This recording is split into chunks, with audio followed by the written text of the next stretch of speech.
মানব সভ্যতাকে এগিয়ে নিতে শিক্ষার পাশাপাশি সহশিক্ষা মানুষের জীবনকে অনেক সুন্দর করে তুলেছে।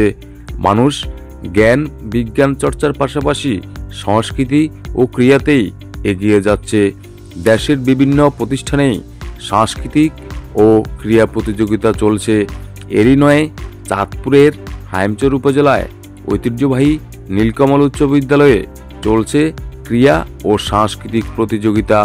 এই প্রতিযোগিতাকে আরও সাফল্যমণ্ডিত করতে হাইমচর উপজেলা নির্বাহী কর্মকর্তা শিক্ষার্থীদের মধ্যে এক অতুলনীয় বক্তব্য প্রদান করেন। তিনি বলেন, এলাকার ও সমাজের উন্নয়নে শিক্ষা অত্যন্ত গুরুত্বপূর্ণ। আপনাদের মাঝে উপজেলা নির্বাহী কর্মকর্তা হিসেবে এবং আপনাদের স্কুলের সভাপতি হিসেবে আমি এখানে দাঁড়িয়ে আছি, আপনাদের সামনে এসে কথা বলছি। আমি চাই আমাকে দেখে আপনারা অনুপ্রাণিত হন। আপনাদের ক্রীড়া শিক্ষক আপনাদেরকে যেভাবে শিখিয়েছে, যেভাবে নির্দেশনা দিয়েছে, সেটা আপনারা ফলো করেছেন। সেভাবে জীবনের প্রতিটা পদক্ষেপে প্রথমত বাবা মা যেটা বলে সেটা শুনবেন, দ্বিতীয়ত আপনাদের শিক্ষক শিক্ষিকারা যে নির্দেশনা দেয় তাদের কথাটা শুনবেন।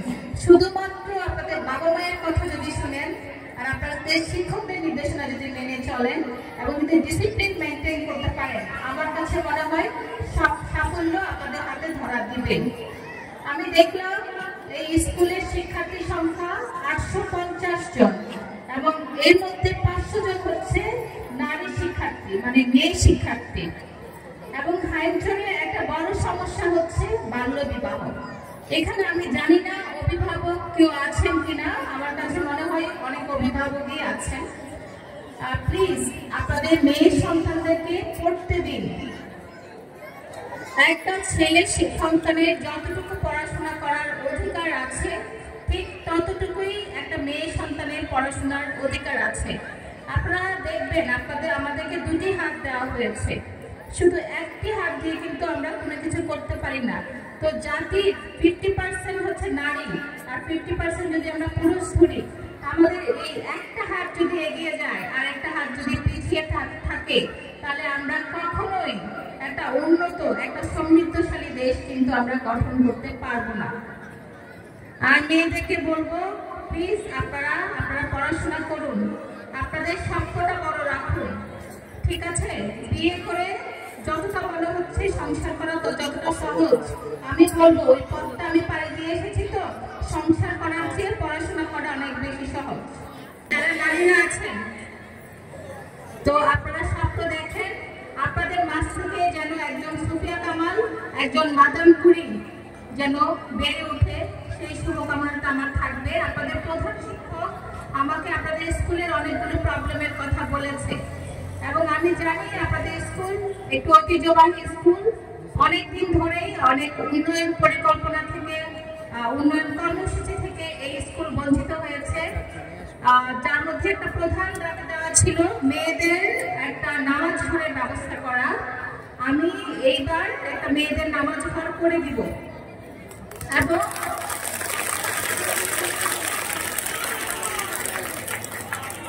আরেকটা দাবি দেওয়া ছিল আপনাদের স্কুলের একটা পুকুর আছে, পুকুরে একটা গাইড ওয়াল করা, সেই গাইড ওয়ালটাও জোরের মধ্যে ইনশাআল্লাহ আমি করে দিব। আরেকটা বিষয় উঠে এসেছে, সেটা হচ্ছে আপনাদের স্কুলের সামনে দিনের বেলা স্কুল টাইমে ট্রাক চলাচল করে, যে কারণে আপনাদের পাঠদানে অনেক সমস্যা হয়। আমি আমাদের আগামী আইন শৃঙ্খলা মিটিংয়ে এটা সিদ্ধান্ত নিব, সকাল 10টা থেকে বিকেল 5টা পর্যন্ত নীলকমল স্কুলের সামনে ট্রাক চলাচল বন্ধ রাখবো।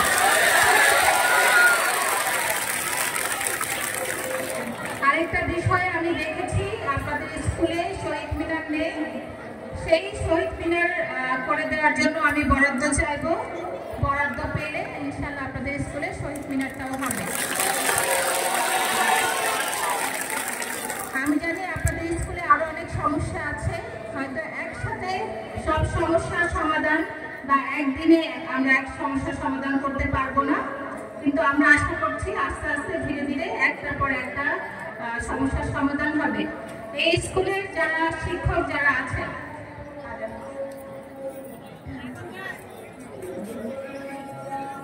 পেয়েছি, যদি বরাদ্দ পাই তাহলে এই মাঠ ভরাটটাও হয়ে যাবে। এছাড়া আমি শিক্ষা প্রকৌশলের কাছে আপনাদের এই যে ভবন 4 আছে সেটা সংস্কারের জন্য কিন্তু আমরা চিঠি দিয়েছি। আমি জানি শিক্ষকদের অনেকের দাবি দেওয়া আছে, অনেকদিন ধরে ওনারা ইনক্রিমেন্ট পাচ্ছেন না, সেটি আমাদের প্রধান শিক্ষক আমাকে বলেছেন। আমি দেখবো আপনাদের কি পরিমাণ টাকা ফান্ডে আছে। আমরা সামনে একটা মিটিং করব, মিটিংয়ে আমরা যদি দেখি যে আপনাদের পর্যাপ্ত পরিমাণে ফান্ড আছে তাহলে আমরা আপনাদের জন্য একটা ইনক্রিমেন্টের ব্যবস্থা করব। বার্ষিক ক্রীড়া ও সাংস্কৃতিক প্রতিযোগিতায় অংশগ্রহণকারীদের মধ্যে বিদ্যালয়ের পক্ষ থেকে পুরস্কার বিতরণ করা হয়। হাইমচর উপজেলা প্রশাসনের পক্ষ থেকে স্কুলের সকল শিক্ষার্থীদের জন্য খেলার উপকরণ প্রদান করা হয়। স্কুল কমিটির পক্ষ থেকে উপজেলা প্রশাসনকে সৌজন্য উপহার প্রদান করেন স্কুলের প্রধান শিক্ষক ও ম্যানেজিং কমিটির সদস্যরা। এভাবেই অনুষ্ঠানটি সম্পন্ন হয়।